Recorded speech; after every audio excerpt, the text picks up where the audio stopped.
from Chicago po. May dalawang pulis po na pumasok sa airplane. Tapos po sabi nila, Serious Pampanko!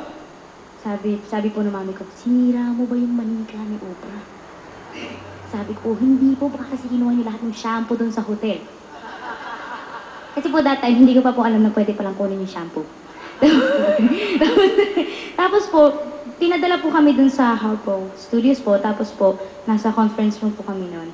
Bigla pong pumasok si Oprah po, tapos po umupo siya sa harap ko. Sabi po niya, tell me your story, I wanna help you. So that day po, tinawagan po niya si Sir David Foster, and tinupad po niya yung lahat ng nasa dream journal ko po, kasi po mahilig po ako mag-drawing. Tinupad po lahat niya yun. Nasa drawing ko po kasi, ako po, tsaka si Celine Dion, ako po, tsaka si Andrea Bocelli, ako po si Mariah, ako po si Michael Bublé, Josh Groban, tinupad po niya lahat yun. So, para ko po talaga siyang fairy godmother.